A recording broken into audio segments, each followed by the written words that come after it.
अस्सलाम वालेकुम everyone, doctor Maria hair. आज इस वीडियो में हम बात करेंगे ओम्फेलोसील के बारे में।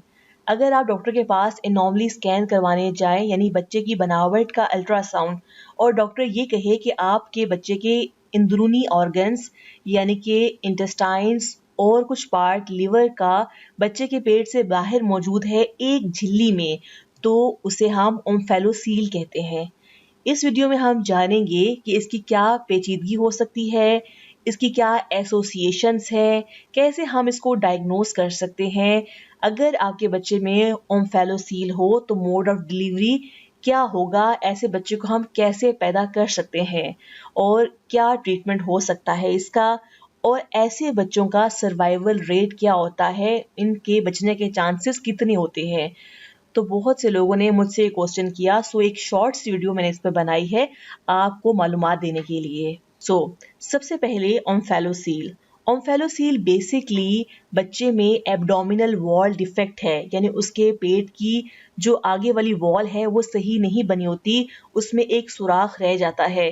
तो जब सुराख रह जाता है तो अंदरूनी ऑर्गन्स यानी इंटेस्टाइन्स और इवन के कुछ पार्ट लीवर का वो भी बाहर आ जाता है, लेकिन ये सब कुछ कवर्ड होता है एक सैक में। तो इसे हम बोलते हैं ओम्फेलोसील। देखने में आया है कि वो प्रेग्नेंट लेडीज जिनकी उम्र ज्यादा होती है उनके बच्चों में इस बीमारी का इंसिडेंस ज्यादा होता है। अल्ट्रासाउंड पर ये कुछ इस तरह से नजर आएगा। इसका इंसिडेंस क्या है, हर 10,000 प्रेग्नेंट लेडीज में ये 1 से 3 खवातीन में होगा। इसका इंसिडेंस काफी कम है। अब इसके 3 ग्रुप्स होते हैं, small, giant and ruptured. Small में क्या होता है कि डिफेक्ट बहुत कम होता है, 5 सेंटीमीटर से एब्डोमिनल वॉल का डिफेक्ट कम होगा, कुछ ही हिस्सा इंटेस्टाइन्स का बाहर होगा। जाइंट में क्या होता है कि बड़ा डिफेक्ट होता है, यानी 5 सेंटीमीटर और उससे ज्यादा का डिफेक्ट होगा। अगर डॉक्टर ये कहे कि आपके बच्चे में जाइंट एम्फेलोसील है, इसका मतलब है कि ये सुराख बड़ा है। तो बड़ा सुराख हो तो उसमें से अंतड़ियां इंटेस्टाइन्स भी ज्यादा बाहर आएंगी और जिगर का हिस्सा भी ज्यादा आएगा, यानी 50 से 75% जो लिवर है वो सैक में बाहर आ जाएगा। और क्योंकि ये जो सैक है, ये जो झिल्ली है, ये बहुत थिन होती है, तो अगर ये रप्चर्ड हो जाए तो हम उसको बोलेंगे रप्चर्ड ओम्फेलोसील।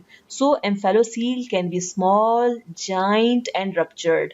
अब इसकी क्या कॉम्प्लिकेशंस हो सकती हैं माँ के पेट में, कि बच्चे का जो साइज है, ग्रोथ है, वो कम हो सकती है। तो फीटल ग्रोथ रिस्ट्रिक्शन हो सकती है, उसकी ग्रोथ माँ के पेट में कम होगी, बच्चा कमजोर होगा।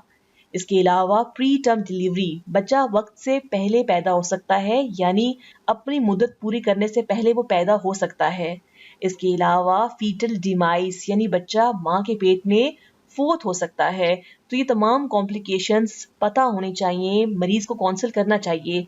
अगर बच्चे में ओम्फेलोसील हो तो बच्चा छोटा हो सकता है, बच्चा वक्त से पहले पैदा हो सकता है, बच्चा खुदा न खास्ता माँ के पेट में फोत हो सकता है। एसोसिएशंस क्या है?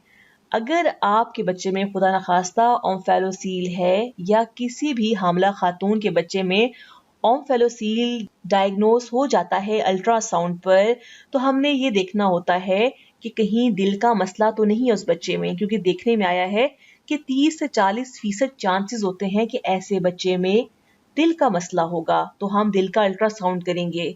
इसके अलावा ये देखने में आया है कि 40% बच्चों में क्या होता है, क्रोमोसोमल एबनॉर्मेलिटीज होती हैं, जीन्स के लेवल पर एबनॉर्मेलिटीज होती हैं, तो हम उसको भी रूल आउट करेंगे। जैसा कि ट्राइसोमी 18 एक खास किस्म की क्रोमोसोमल एबनॉर्मेलिटीज हैं जिसमें बच्चा बहुत एबनॉर्मल होता है।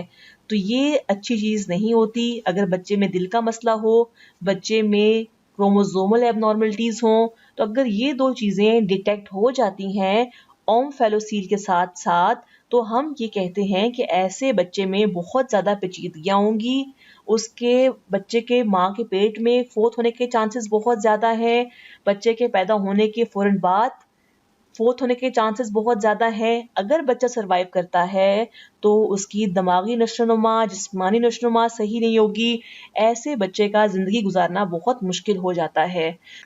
अगर बच्चे में ओम्फेलोसील हो तो हमने क्या करना होता है, दिल की बीमारियों को रूल आउट करवाना है और जीन्स की बीमारियों को रूल आउट करवाना होता है। अगर ये दोनों बीमारियां नहीं निकलती तो हम ये कह सकते हैं कि ज़्यादातर चांसेस यही हैं कि बच्चा बिल्कुल ठीक ठाक होगा। जो उसका डिफेक्ट है जब वो पैदा होगा तो हम सर्जरी करके वो ठीक करवा लेंगे। लेकिन अगर ये बीमारियां साथ निकल आती हैं दिल की या जीन्स की, तो फिर ऐसे बच्चे की प्रोग्नोसिस बहुत बुरी है। डायग्नोज कैसे करेंगे? हम क्या करते हैं कि बच्चे की बनावट का अल्ट्रासाउंड करवाते हैं। 18 हफ्ते से लेकर 21 हफ्ते तक ये अल्ट्रासाउंड करवाना चाहिए हर प्रेग्नेंट फीमेल को, चाहे वो जहाँ पर भी हो। तो ये अल्ट्रासाउंड तो ज़रूर करवाया जाता है। अल्ट्रासाउंड पे हमें पता चल जाएगा। इसके अलावा हम ब्लड टेस्ट एक करवाते हैं, मैटरनल सीरम अल्फा फीटोप्रोटीन्स चेक करवाते हैं। इन दोनों के ज़रिए से हम डायग्नोज कर सकते हैं इजीली कि आपके बच्चे को ओम्फेलोसील है या नहीं है। मोड ऑफ डिलीवरी, अगर बच्चे में ओम्फेलोसील हो, जैसे कि मुझे बहुत से मैसेजेस वसूल हुए कि हमारे बच्चे को ओम्फेलोसील डिटेक्ट हुआ है, तो अब हम उसे पैदा कैसे करें? डॉक्टर्स कहते हैं सी सेक्शन करवाएं, कुछ कहते हैं कि वेजिनल डिलीवरी करवाएं। तो हमें क्या करवाना चाहिए? ये डिपेंड करता है कि किस टाइप का ओम्फेलोसील है और क्या कंडीशन है। अगर डिफेक्ट मोर देन 5 सेंटीमीटर हो तो क्या होगा कि ज़्यादा आंतें इंटेस्टाइन्स बाहर होंगी, लिवर का मोस्टली पार्ट बाहर होगा, तो वेजिनल डिलीवरी खतरनाक हो सकती है। इसीलिए हम सी सेक्शन करेंगे। लेकिन अगर डिफेक्ट छोटा है तो फिर हम वेजिनल डिलीवरी कर सकते हैं, नॉर्मल डिलीवरी करा सकते हैं। अब मरीज ये सवाल करता है कि हमारे बच्चे के बचने के कितने फीसद चांसेस हैं। तो ये डिपेंड करता है कि एसोसिएशंस पर, और डिपेंड करता है कि और कोई मसला तो नहीं है। अगर दिल का मसला ना हो, जीन्स का मसला ना हो, यानी कि दोनों चीज़ें ठीक हों, तो 90% या इससे ज़्यादा इम्कानात होते हैं कि बच्चा बिल्कुल ठीक जो है वो ज़िंदगी गुजारेगा।